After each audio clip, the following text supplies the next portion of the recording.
years. We won a couple of barbershop contests, and it was that was my time away from the waiters and the Glee Club. That's funny. That's funny. Was your fraternity your family? I would say my fraternity, Sigma Phi, was my family. We had some outstanding individuals, people that really were my mentors in there. And so I didn't think that my family came out of the engineering school. That's great. That's great. I washed dishes to pay for my... Did you wash dishes? Yeah, I was a dishwasher in my fraternity to pay for my meals. So...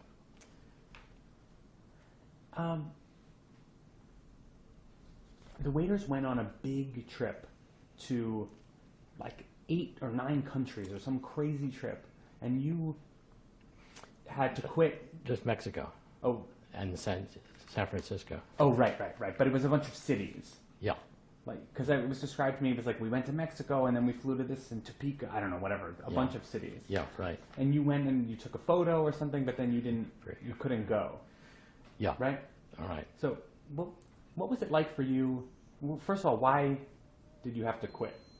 Okay, well, I put a lot of time in... Because there's there was an appliance beeping. It's done now. We're good now. We're good now.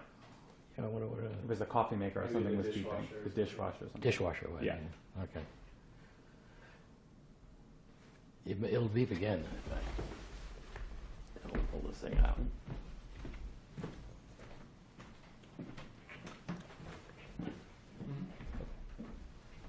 Yeah.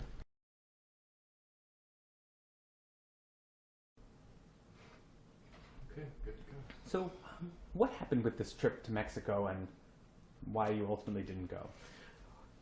Well, the trip to Mexico that Cornell took in the spring of '54, I was taking 21 credits, finishing up my engineering, and I was trying to graduate, and it was nip and tuck. I decided that I'd better really concentrate on the courses that I was taking and pass every course and graduate. If I flunked one course, I wouldn't graduate. So I hated to do it, but I backed out of the Glee Club and the trip, which was to Mexico and San Francisco and some other states and the cities in the country. But it was also, you had to back out of the waiters, right? Well, the waiters were part of the Glee Club. Exactly. So, But since we're focusing on the waiters, so yeah. you could say, I was if I flunked one class, okay. I couldn't graduate, so I had to. Yeah. Or the waiters were going to Mexico, but if I flunked one, whatever it is. Okay. Yeah. Well, in 1954, in the spring, the Cubas Waiters and the Glee Club went to Mexico City and San Francisco and some other cities in the country. And I was having a difficult time in engineering school, and I had 21 credits that I had to pass. So I thought it would be judicial on my part to stay with the studies and drop out of the Waiters and the Glee Club temporarily until they made their trip. And that's what I did. And I passed. One of the waiters decided to take the trip, and he flunked one course, and he never got his degree, ever.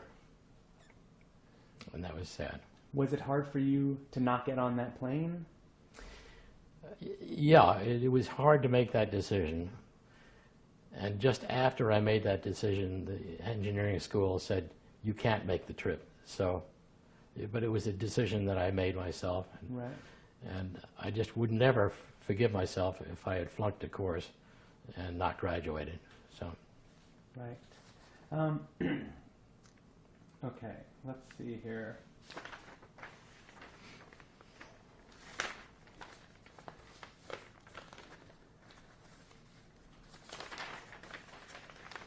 First of all, how is everybody in the rehearsals up at Cornell? What are the rehearsals like when you guys get back together? Are the rehearsals... The rehearsals when we return to Cornell on the alumni weekends start on Thursday, for about 2 hours. And then we very often have either a gig on Thursday night, or we all meet for a dinner at the Statler. And then we go on the next morning. We meet at 9 o'clock and have another rehearsal, 2-hour rehearsal. And that's about it. And the guys take it very seriously. We work pretty hard. And it's hard to keep the focus on the rehearsal, because people haven't seen each other for a year, and they want to talk and get together. So we're singing the old repertoire that we had, and not a lot of new stuff. It's really hard to learn new stuff, but I tried. I tried to sing, get them to sing America the Beautiful. And I don't know if I should talk about this, but we sang a 4-freshman arrangement of America the Beautiful, which is a very tight, very difficult arrangement. And I sent out CDs to all the guys, and the sheet music and all, and everyone had to learn their part before we got to Cornell. And they did a good job of it. But we got up at Cornelliana, and we did not sing this arrangement for the other classes. So we got up at Cornelliana, and I gave everyone their part, and some didn't get their part for the first chord. And we were off and running, and I thought maybe I should stop it, but I didn't. And we got through it. But the microphone was dead, as it turned out, and that was a blessing, because they couldn't hear us. But we did finish it, and then I had the Glee Club director, Scott Tucker, turn around and lead the whole audience at Cornelliana in America the Beautiful, and then we would put our tag on the end. And so it turned out to be fine.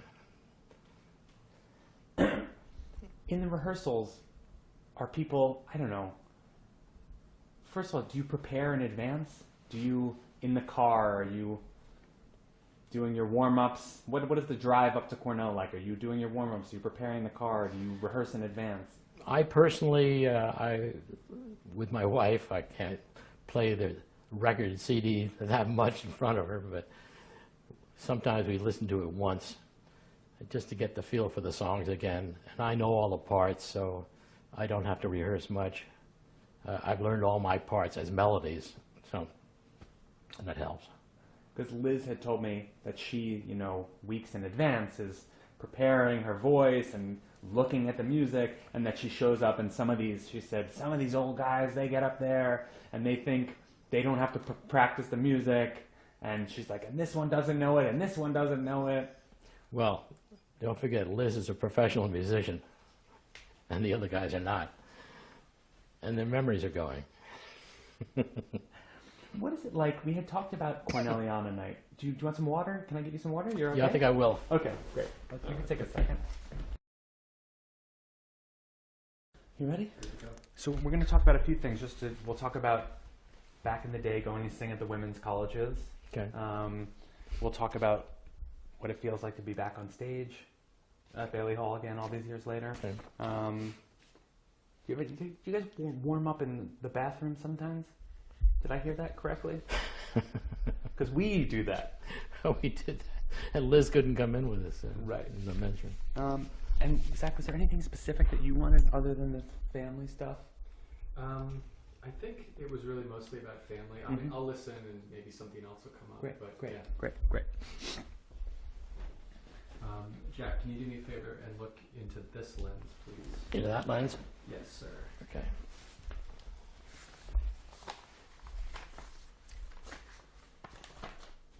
Okay, that's great. Perfect. Looks very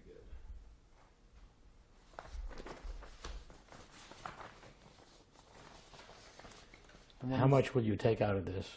Would you use out of this? How many minutes, do you think? The whole documentary will probably be, it sounds crazy, will probably be about 15 minutes.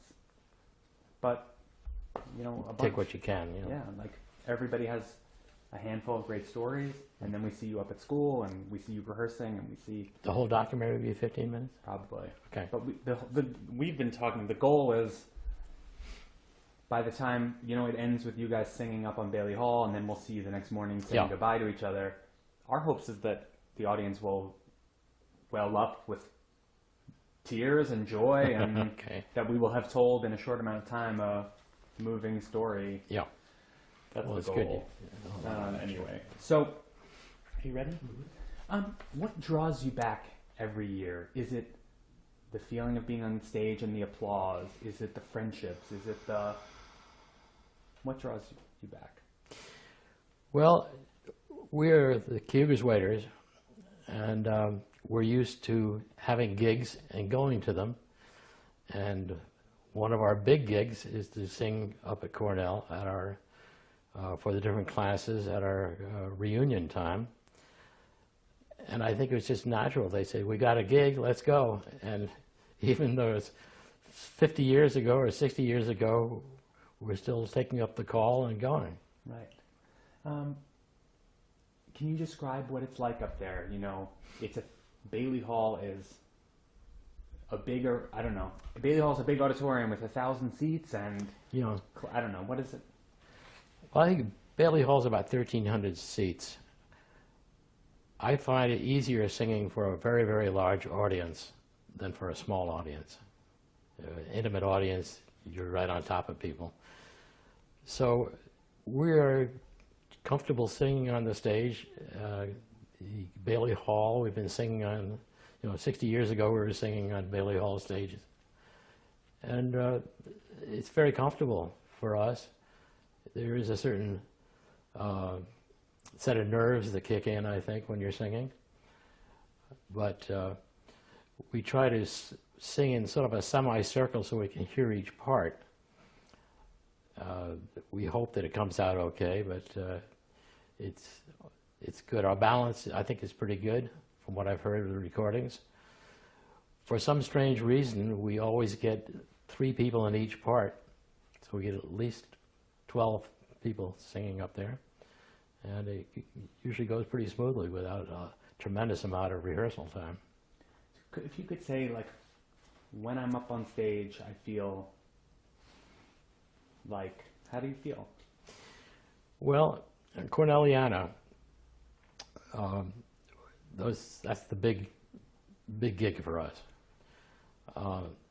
And I guess if I have time to look around and think, I'm sort of charged up. I think my adrenaline is going pretty strong.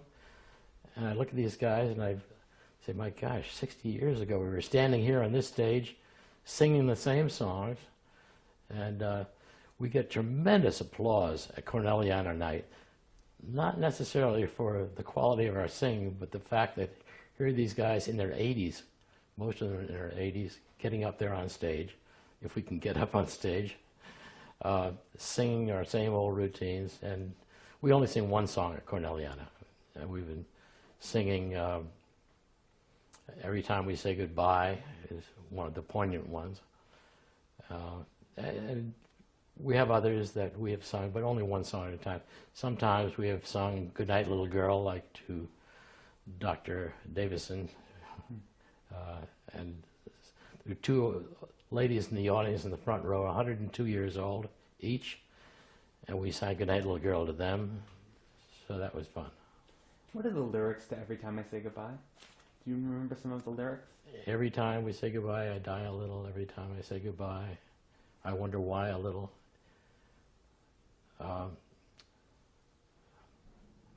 I really, because I'm a little nervous talking here, Why? the words aren't coming back as Please. easily. Take your time. Yeah, take your Don't feel time. like you have to answer. Every Yeah. time we say goodbye, I die a little. Every time. I wonder why a little. Why the gods above me should... I don't want to try to get this. Incidentally, I'm not a lyric memorizer. I used to direct a glee club, and I said, don't read my lips.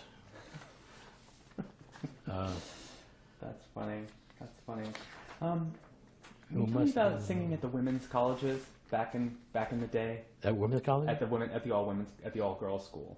Because someone told me about a famous story. You guys showed up one night and you had gotten there a little late, and you might not have been there. The gates were locked and the girls were saying, "Let them in." No, I don't know what that was. What was it like? So if you could just say we would, I don't know, we would take road trips to the all women's colleges. Well, nearby we had Cortland, Oleana, Wells, so we could take day trips to sing for those colleges. And we took weekend trips to Skidmore, Vassar, Mount Holyoke, Smith, and very often colleges would host 4 or 5 different singing groups from Amherst and Colgate and people like that. And so we enjoyed the camaraderie of other groups too. And what was it like? If you would tell us the story about it, just very quickly, about they would put up a sign-up sheet. Any girls who wanted to hang out, not the pig part, but No. if you just want to tell us, like, we would sing at women's colleges, and they would put up a sign-up sheet. Anyone, you know? Well, you know, we sang at a lot of girls' schools, and very often the girls would put a sign-up sheet on their bulletin board asking if they'd like to be dates of the Key West Waiters after the show. And I'm not sure that the girls that the most popular girls put their names on there. But anyway, it was fun, and we sang at one show at Wells College, and I ended up inviting 5 girls to come back to party weekend, 2 weekends after that, and I gave them to all my friends who dated them, and I think only 2 stayed with their dates, but the girls did like to hear us sing. What did it feel like to walk around campus as a member of the Waiters? I think today is a lot different than it was back then. I have no feel for reverence of the opposite sex for the Waiters. I don't know. It wasn't. We were not rock stars. There was no rock music back then, so we weren't rock stars. We were just singers. I love that. Hired hands. That is great. That is great. That is great. So I want to talk a little bit about the end of the weekend. What is it like when you say goodbye to each other? Well, it's all very casual. You know, there's some handshakes and hugs, and we all say we're going to see you next spring. We very often have a breakfast to sing for. Some have already left by that time, so it's a smaller group perhaps. But it is sad, but we don't like to think of the sadness. And we always come away saying it's been successful.